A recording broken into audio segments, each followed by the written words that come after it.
que vai fazer o Enem, você Enemzeira, você Enemzeiro, você que está se preparando, que está se dedicando para essa prova que se aproxima.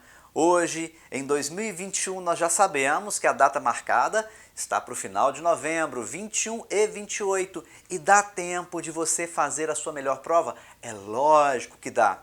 E eu, Márcio Léo, o seu mentor de estudos, estou aqui para te ajudar junto com tudo isso que vocês estão encontrando aqui no canal. Dá uma corrida aí pela página, dá uma olhada em um tanto de coisa boa que está sendo entregue para você aqui, tá bom?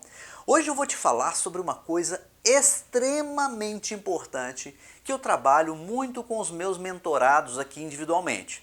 Se você por um acaso tiver um interesse em ser uma mentorada ou um mentorado meu e obter o seu melhor resultado, me segue lá no Instagram, @marcioleobio, entre em contato comigo via direct, vou ter o maior prazer de te ajudar, tá bom? O que eu vou te entregar aqui hoje? Presta atenção. É o chamado autodiagnóstico após simulado. Você já deve ter reparado que nessa nossa mentoria eu trabalho muito com vocês a questão de se autoavaliar, de se autoconhecer, porque é uma das coisas mais importantes que a gente tem para o vestibulando. E não é só para o vestibulando, vale em geral. Então olha só, eu vou começar isso aqui com uma frasezinha bacana, de impacto. A frase é a seguinte: o que te decepciona te liberta. Quem disse essa frase? Menor ideia. Eu não sei, não tenho a menor ideia de quem disse isso. Mas o dia que eu li essa frase, eu realmente comecei a enxergar uma coisa e falei, caramba, caraca, isso é verdade. Isso vale para muita coisa na vida da gente. Até mesmo para aquela sua amizade que de repente te causou uma decepção e que você começa a enxergar que não é tão assim aquela amizade. Ela começou a te libertar, né, daquele sentimento que você às vezes acreditava que era uma coisa eterna. Mas o que isso tem a ver com o estudo? Tudo. Tudo. Principalmente pensando no valor do simulado. Essa coisa que muitas pessoas têm medo de fazer. Muitos vestibulandos fogem do simulado. E quando o fazem de maneira inadequada. Como assim, professor, inadequada? Não simulam de verdade a situação. É bem verdade que no momento que nós estamos vivendo, o local não pode ser muito simulado, né? Porque normalmente você deve estar fazendo aí na sua casa, no aconchego do seu lar. Mas coloque esse ambiente o mais parecido possível com o local de prova. Não estou falando para você derrubar cadeiras e nada disso. Eu estou falando para você entender que existem perturbações também no local de prova, mas não existem coisas do tipo computador ligado, som ligado no seu som, né? Porque vai acontecer lá fora. Seu celular desligado, a falta de conexão com esse exterior que você tanto usa aí no dia a dia, é importante que você use. O tempo que você faz de preparação antes da prova, que você fica ali assentado meia horinha esperando, assim como vai ser no Enem. A máscara que você já pode colocar e fazer todos os seus simulados de máscara. Então, prepare-se para fazer um simulado como realmente é um simulado. Muitos estudantes não fazem isso, infelizmente, e obviamente que aí os resultados são meio mascarados, né? Mas vamos lá, vamos entender aqui comigo como é que a gente pode tirar proveito o máximo do simulado. O simulado é a sua primeira ferramenta de diagnóstico. Por quê? Ela pode e vai te decepcionar, tá bom? Entenda isso. Mas por que ela é a sua primeira ferramenta de diagnóstico? Acompanha comigo. Existem 4 pontos importantes que nós precisamos entender aqui no simulado. Todos eles vão bater na mesma coisa. O simulado te decepciona porque ele te mostra seus erros. Você não queria errar, você queria acertar. Quando o simulado te mostra os erros, muita gente, né, e eu acredito que seja assim com você também, porque é comum. Você muitas vezes procura fugir daquele simulado. Mas lembre-se que o que te decepciona te liberta. Existe uma coisa que o vestibulando não entende, que é o seguinte, tem uma coisa que a gente chama de frustração. O que é a frustração do vestibulando? É ele ter uma expectativa muito alta, esperando ser aprovado, mas a realidade não condiz com aquela expectativa. Você tem a melhor das expectativas, mas às vezes não avalia a sua realidade, ela está muito distante. E essa distância que está aqui, ó, cabendo na minha cabeça, ela é o que nós chamamos de frustração. Você pode se frustrar muito, ou se frustrar só um pouquinho. Às vezes ficar decepcionada, decepcionado, porque o resultado não veio, mas não frustrado. Isso é importante. Tem essa diferença? Tem essa diferença pra gente. Quando eu tenho uma expectativa alta e a minha realidade é longe dessa expectativa, óbvio que vem o problema. Agora, quando eu vou corrigindo a minha realidade, me aproximando da minha expectativa, eu já entro na prova de uma outra forma, com uma outra energia, com uma outra disposição para fazer aquela prova. Então isso é muito importante que você vá entendendo. Por quê? Porque os erros vão te libertar da realidade que você não sabia. Elas vão te aproximando da sua expectativa, te permitindo caminhar para próximo da sua expectativa. E quem sabe chegar ao seu resultado. Então preste atenção nisso.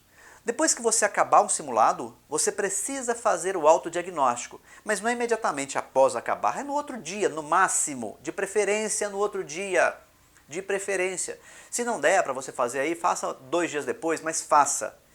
E isso não é simplesmente chegar e conferir o gabarito, como muitos fazem. Ah, errei 5. No próximo simulado eu acerto essas 5. Não, não é isso, criatura. Fica comigo para você entender o que eu estou te falando. Preste atenção. Entender o valor do erro. Como assim o valor do erro? Que tipo de erro você teve? Você vai se perguntar isso. Como assim que tipo de erro eu tive? Foi um erro por falta de conteúdo? Foi um erro bobo? Ou foi um erro por falta de tempo? Esses são os 3 erros clássicos do vestibulando. Não sabe a matéria e fica ali tentando fazer. E às vezes o que acontece? É uma forma da gente se enganar. Eu também faço isso, não sou diferente de você não. Eu começo ali a tentar, aquela coisa de provar do meu ego, da minha vaidade, de não falar assim, não sei. Simplesmente vou para outra. E aí eu acabo tendo um problemão, né? Porque eu não consigo fazer aquela, às vezes me rouba o tempo, e aí a coisa vai só piorando. Aí quando vê, tem um tanto de questões que eu errei por falta de tempo. E o erro bobo, né? Que é aquele erro clássico. Aquele erro que quando você pega assim para ler a prova, ai, castraca, errei. Você já vê de cara que você errou. Marcou errado, que teve ali a desatenção. Então você precisa identificar que tipo de erro você teve. Esse assunto que você errou é um assunto recorrente? O quanto ele cai no Enem? Isso é importante, porque você vai precisar canalizar energia para aqueles assuntos de alta recorrência que você vem errando. Porque os de baixa recorrência ou que nunca caíram, está tudo bem. Se der tempo, você acerta. O Enem é prioridade. Você precisa entender isso. E também, como é que eu vou corrigir esse tipo de erro que eu tive? Para isso, eu vou te apresentar uma ferramenta que você vai usar depois do simulado. Sempre. Você pode fazer a sua. Tá aí, ó. Essa ferramenta é uma ferramenta de autodiagnóstico após o simulado. Você vai fazer um para cada área. Um para matemática, um para natureza, separando. Eu prefiro que você faça um para natureza, mas assim, física, separado de química, separado de biologia. Não faça pelo simulado, não. A mesma coisa com linguagens e a mesma coisa com humanas. Essa ferramenta te apresenta o seguinte, o simulado, a matéria, essa matéria, pode até desconsiderar essa coluna, porque essa matéria seria quando você pegasse ali uma área, né, natureza, que você tem física, química e biologia, tá? Então, deixa esse assunto mais amplo aí. E lá o tipo de erro, B, C e T, um erro bobo, um erro por falta de conteúdo ou um erro por falta de tempo. Você vai então começar a conferir o gabarito. Está lá fazendo o simulado 1, por exemplo, na matemática. E aí você chega lá numa questão e você vê que você errou aquela questão. Tradicionalmente, os alunos falam assim comigo, ó, eu errei 5 de matemática. Eu pergunto, tudo bem, o que você errou? Vai, professor, 5 de matemática. Ok. O que você errou? Professor, 5 de matemática. Não, a pergunta é outra. O autodiagnóstico pressupõe que você faça o seguinte, olha, eu errei lá na matemática uma questão de grandeza. E era uma questão de grandeza diretamente proporcional e tinha um gráfico e eu errei a interpretação. Não consegui extrair dados, não consegui fazer. Que tipo de erro foi esse? Ah, foi um erro porque eu não domino. Realmente foi um erro de conteúdo, você vai lá e marca. Beleza? Ah, não, foi um erro bobo. Na hora que eu peguei, eu já vi que estava errado. Vai lá e marca que foi um erro bobo.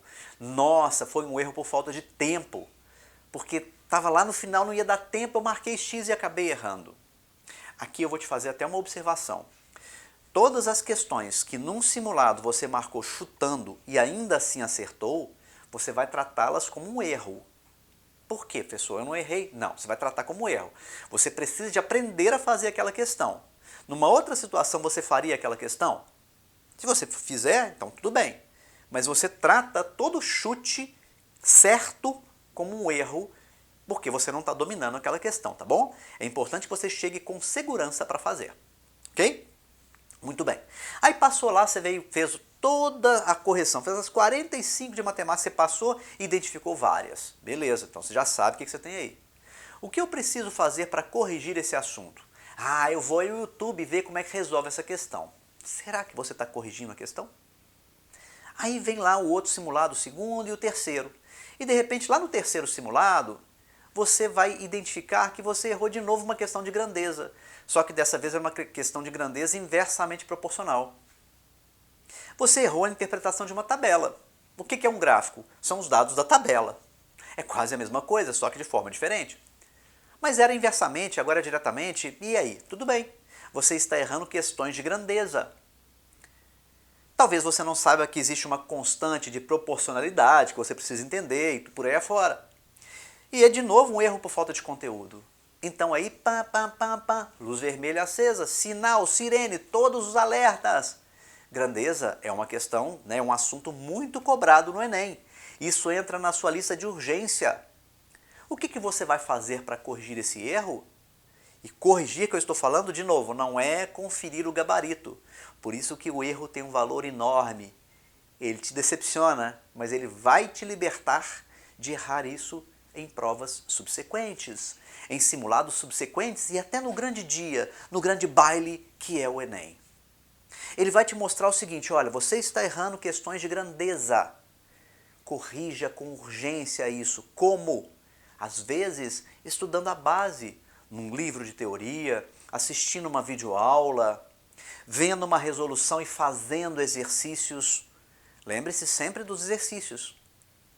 Você corrigir daqui para frente, você precisa entender que corrigir será não errar novamente, será corrigir aquela falha que te leva a errar. Corrigir para você não é simplesmente bater o gabarito ou ver a resolução e se conformar com ela.